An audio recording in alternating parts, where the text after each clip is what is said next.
Hey, what's going on, everybody? I hope you're having a great day. I am having a good one. Kind of slow, but then the storm stopped, so I have about maybe a 2-hour break before the next round of storms starts. So I wanted to get out and do some walking. And it's pretty nice out here.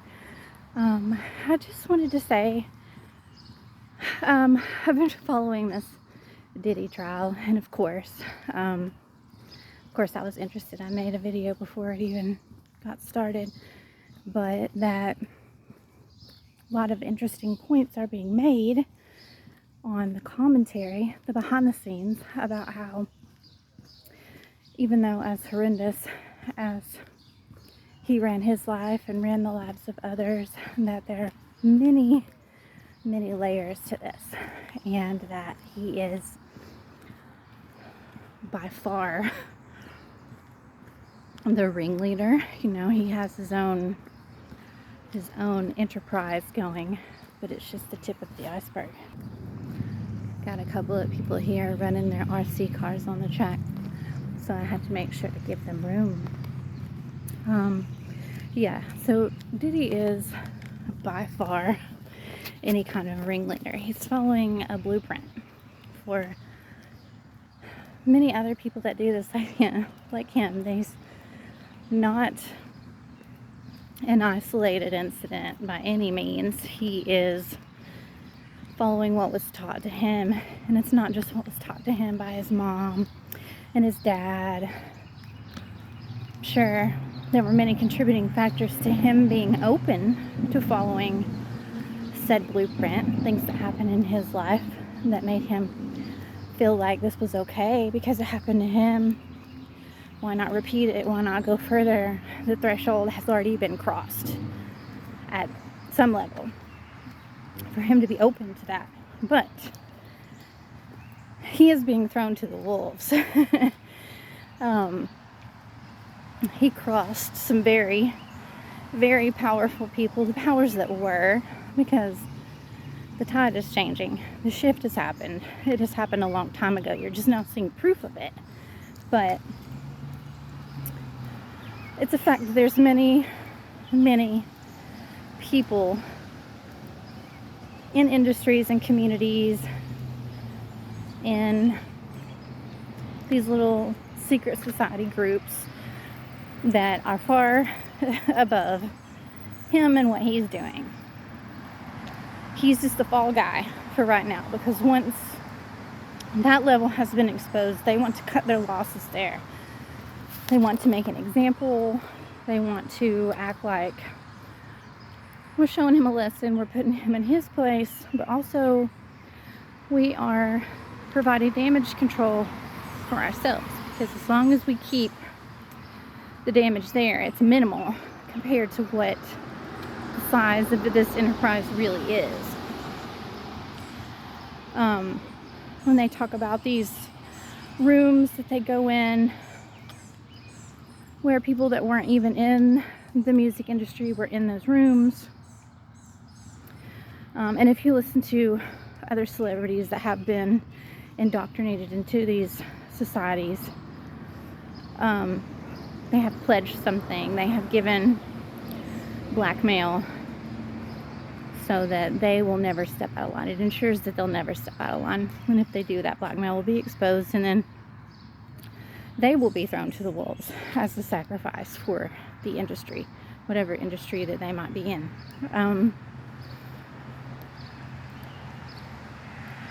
But these people that are in those rooms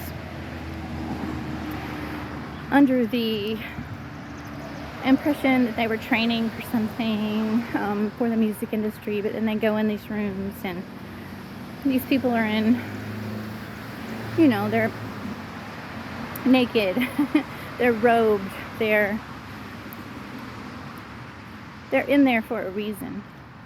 Then they are not affiliated with the movie or the music industry or whatever purpose that the person that was led into those rooms under the impression that they were getting training or access to another level that many people in that industry are not privy to, and this will unlock doors for them and fame and success and wealth. There's a reason that those people are in there that are not affiliated with that industry, because it's much, much bigger than the industry. It holds power more than they can wrap their head around. It has nothing to do with it. It's just the way that they get them in the rooms is by dangling the carrot for the industry. But it could be any industry. These societies, these devil worshippers that have sold their soul, that are simply just vessels for the devil to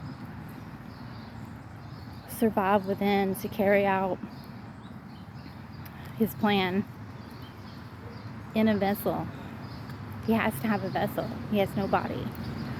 So he has to have a vessel. Same as God wants to reside in your temple, and that your temple needs to be pure and holy, God to survive in it. The same goes for vessels that the devil survives in. It has to be fit. It has to be prepared for that level of deception, that level of sin, those low vibrational states that they reside in, the holes in their aura that are created by substance abuse, by abuse, period, whether it be something that they've survived but not healed from, or abuse that they do to others because they are repeating the cycle instead of ending it and healing from it. That it doesn't matter what industry or what community you're in, that these types of organizations exist everywhere, all over the place, and they will use any opportunity that they can to get people into them as recruits, into them as their victims. They will use people as sacrifices to further advance their industry, their community. So the reason I use these words is because it really doesn't matter what you call it. It could be a neighborhood association. It could be a church. Sorry to all those good Christians out there that go to churches for the right reasons and want to help others, and your heart's in the right place and you really are a vessel for God. I don't mean everybody, but it would be wise to open your eyes to how it does exist. It exists in the music industry. It exists in universities. It exists in churches. It exists wherever there's opportunity, wherever there's someone or something for them to capitalize on, because the devil doesn't care. The devil doesn't care who you are or how they get you. They just want to get you. So don't be naive, because I was very naive for a long time. I'm not a naive person in general, but when it comes to people that I thought I loved, people that I thought loved me, I did let my guard down, and I never was exposed to this kind of corruption to this level. When they say new levels, new devils, they mean it, because you have not even begun to fathom what's out there yet. You haven't been exposed to that because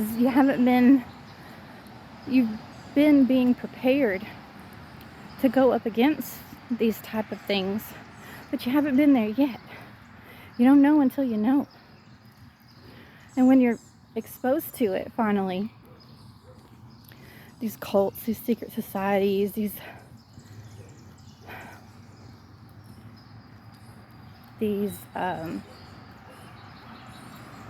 groups, whatever they might want to call themselves, whether it be Eastern Stars, whether it be Masons, whether it be a name that sounds all holy and good and philanthropic, like whatever mask they want to wear to keep what they're doing behind closed doors hidden, to keep people believing that they're there for a good reason. And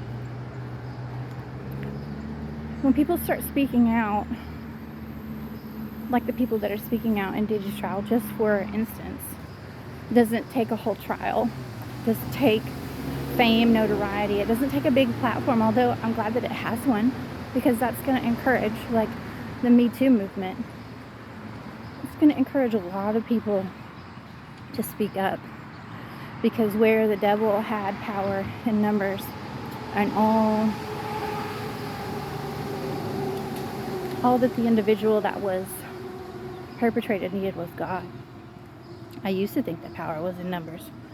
I used to think that it was safety in numbers.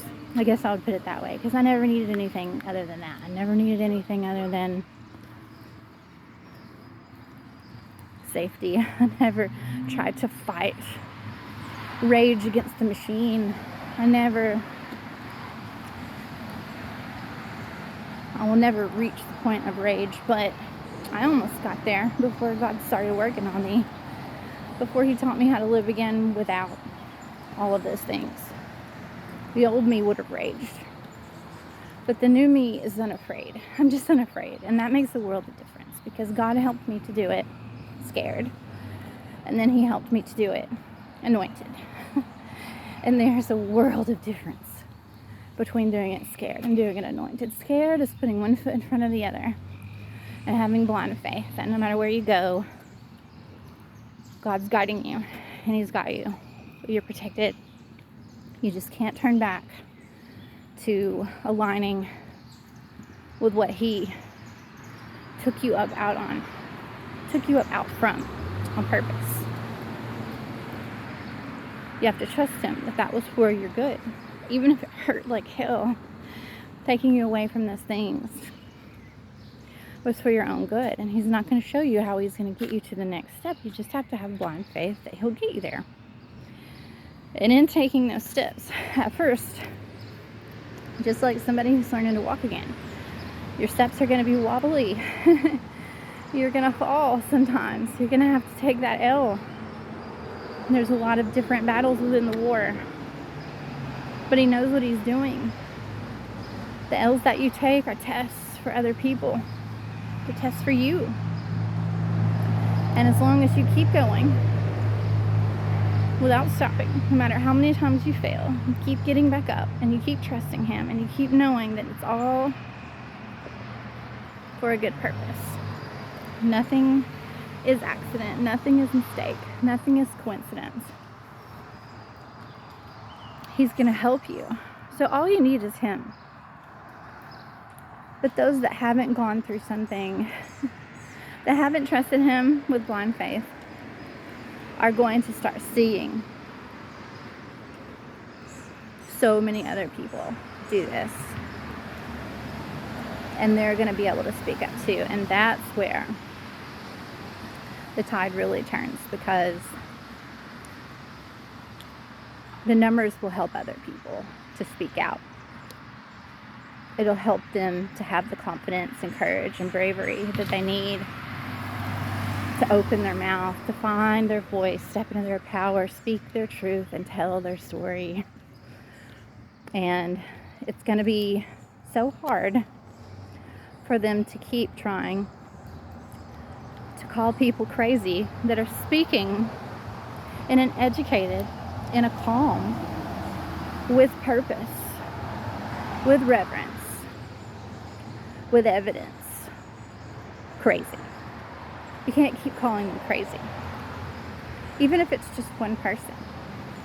Me speaking out on my behalf, on other people's behalf, when all you've done is call me crazy, when everyone can see, which I don't care what they say. I don't care what they think of me. What's already happened to me has happened to me. Vengeance is God. I'm not trying to make anything right or change anybody's opinion about me by my videos, but I know that it is by far not only happening to me, and I want to give people the tools they already have in their tool belt. God has already prepared them. They just don't know how to pull them out and use them yet. And I want to let them know that I am just this 47-year-old girl who's made lots of mistakes in her life. And I'm in Chattanooga, Tennessee. I speak with this southern accent. I'm 5'4". Like, no big powerhouse, nothing behind me but God. No matter what anybody says about me being crazy or demonic, the Lord would not have me here, providing for me, doing all of the things that He has done for me in the past year and a half, if He was not residing within my vessel. He is. And I know that. And anyone who has gone through anything even remotely similar to me knows the truth. Whether we've gone through the same thing or not, you know God is working in your life, and you just have to trust Him. You just have to be down for the ride. You have to take His advice. And if it helps others that I speak out, that I tell my truth, that I'm not silent, it will help them to stand up and tell the truth too, even if you have to take some of those L's. It's not in vain. It was never in vain. It will never be in vain. It's part of God's divine plan. And you have to wait on His divine timing. You don't want a half-baked cake. Nobody wants a half-baked cake. They're gooey. They're gross. They'll make you sick. Wait until He's done. You have to have the patience of Job. And He will get you there when it's right. When everything that He has used to devise this plan has been made right. But once more people start rising up and telling their story, it's impossible for them to use that they're crazy. Blackball us as much as you want. We don't need anybody's help but God. But just don't be naive that this isn't happening all over. Just because he had money and power and fame does not mean that this is not happening in your own town, in your state, in your church, in your school, in your neighborhood. It's happening all over the place. These blueprints are being followed everywhere by these groups. Some are lower level. Some still have their training wheels on. Some have been undercover for years, and they're just training up generations behind them to carry on the torch. And it gets worse with every generation because they push the envelope a little bit more. And they have connections. Masons are everywhere. That's another place that I was naive. I thought Masons were just, brick and mortar builders. I thought that it was like a kind of like police have fraternity. There's fraternities in schools. Engineers have fraternities. There's fraternal orders everywhere. I thought it was just like any other brotherhood. But no, it's about reach. It's about connection. It's about recruiting as many people in power at all the different levels so that they have someone that they could call no matter what the situation is to help them out. But God is exposing them all one by one. So you might want to take a good look at your life, because the further that you go down that road, the less He can help you. So the sooner that you get right with God, the better. Because it's only up from here. He didn't start this domino effect for it to stop. It's only gaining more and more traction, more and more speed. More and more people are being encouraged to speak out because of the examples that others are showing for them while they wait for their situation to play out. I'm not going to sit here and just, which is what they expected me to do, for me to do, project all of these things on me, and then I would become them. I would become a drug addict, an alcoholic, a prostitute, a witch. I would succumb to any addiction that I could get my hands on because I wanted to cover up the pain so bad. But what they didn't know, And what they don't know about you, because you can do it too, is that you can choose you and step into the best absolute possible version of yourself with the help of the Lord. That you become that diamond that's created with that pressure. That you turn the other way and you let the Lord show you how to be who you really were meant to be all along, which is your higher self, which is listening to the God conscience, by going within, by letting God guide you by your intuition, your discernment, your signs, synchronicities, and downloads, your thoughts, your feelings.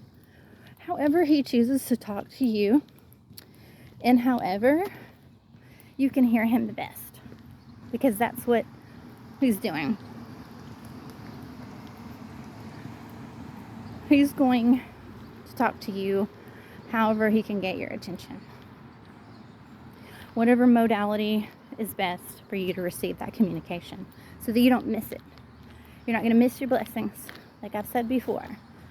The only thing that can make you miss your blessings is by you giving up. So don't ever do that. As long as you keep moving forward every day, a little bit. Doesn't matter how much. Could just be getting up. Could just be saying your prayers that day. Could just be brushing your teeth. It could be doing a lot more, but I'm saying the bare minimum is fine, because at least you haven't given up. And that's what he's looking for. You haven't gone back, and you haven't given up. So you're still in the game. You're saying there's still a chance. And that's all it takes. That's all it takes. That's all that qualifies you. It qualifies you to be qualified. A little bit more every day is you not giving up. So, as long as you're doing that, you're golden, baby.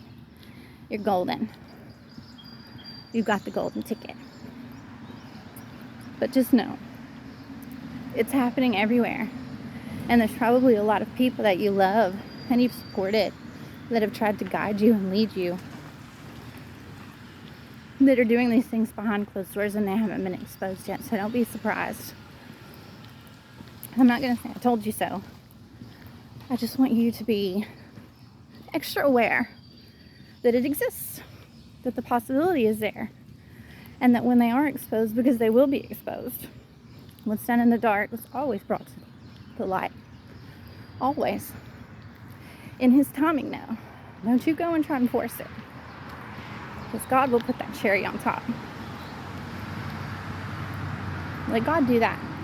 You just wait so you can be, and I won't say surprised, like pleasantly surprised, because if you've done this walk, you're not going to feel happy at others getting their judgment, at others getting vengeance.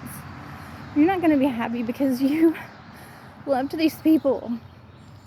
You wanted the best for them. You gave them many, many chances and lots of your love and your attention and your affection.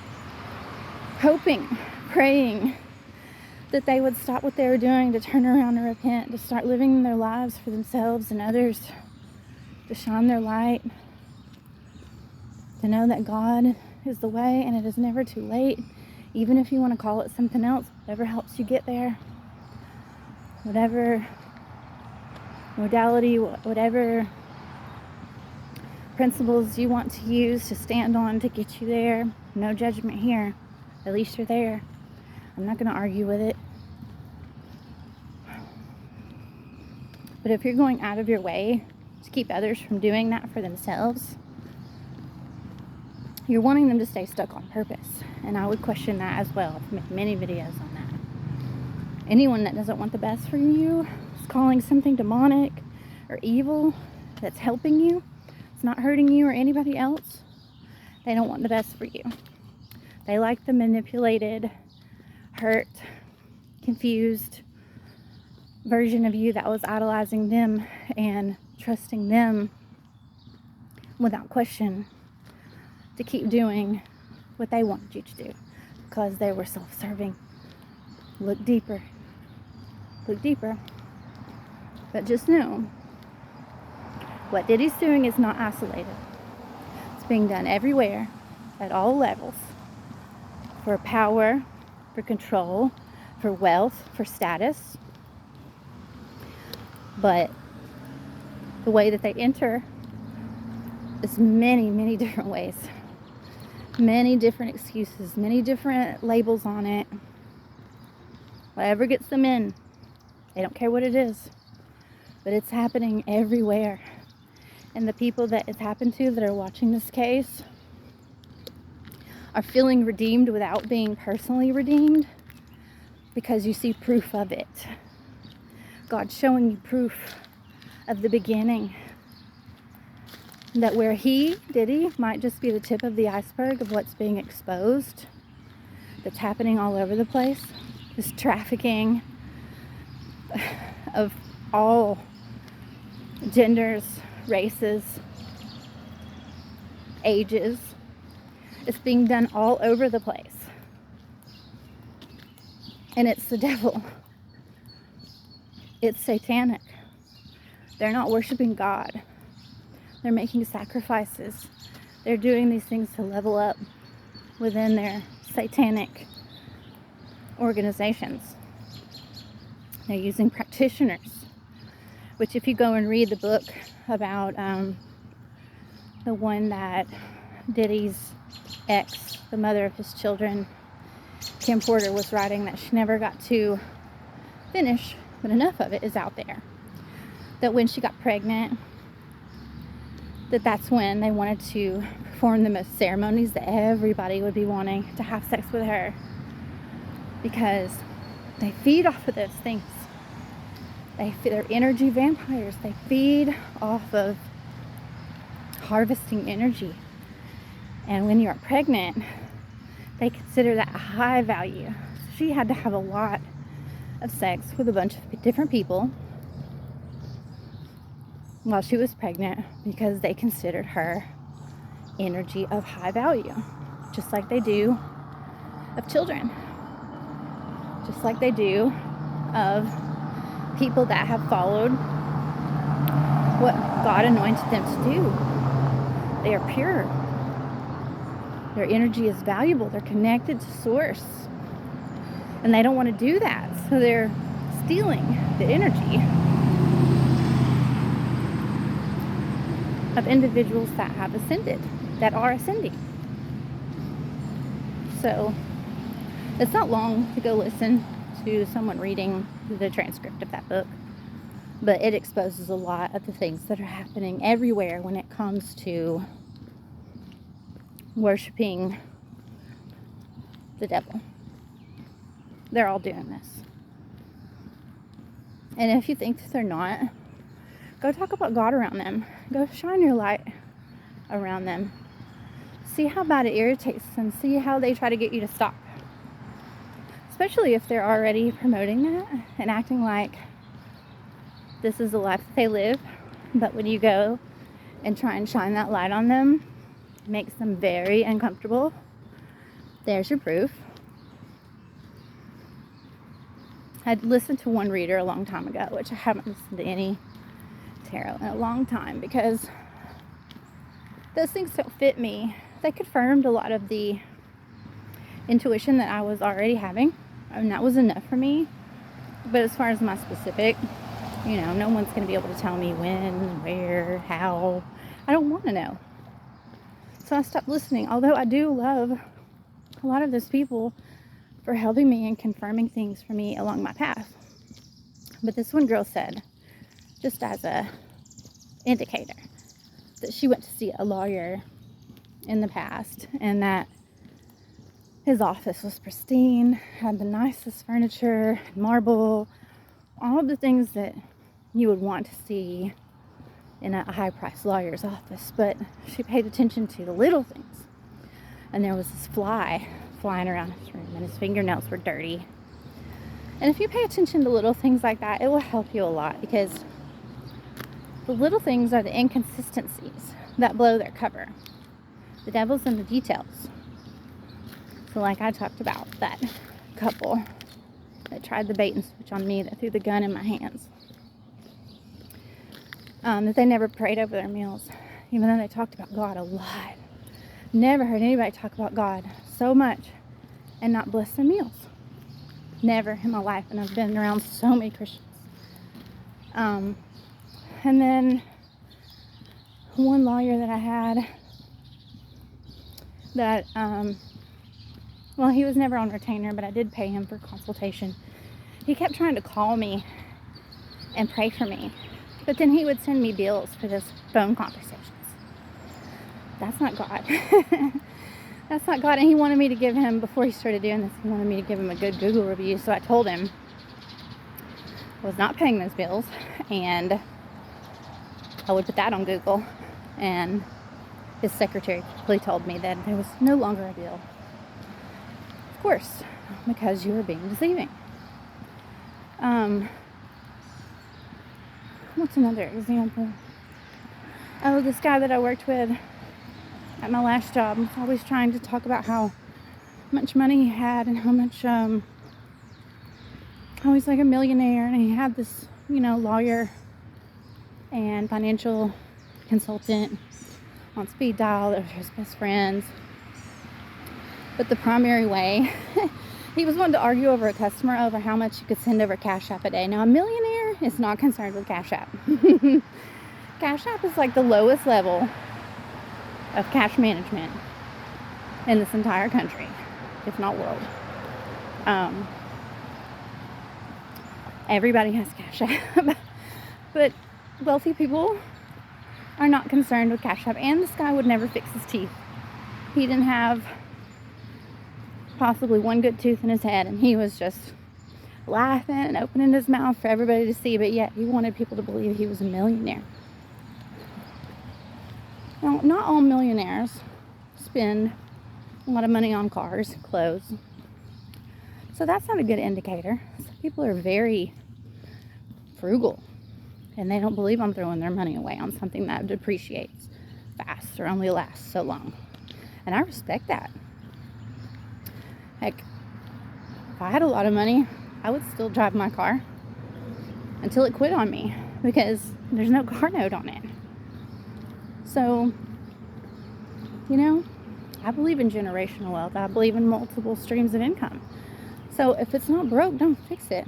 Now, there may be some things I would improve about it, but those aren't the indicators. It's the little things. Little things. Being able to eat your food without pain. A millionaire is not going to opt out of that one.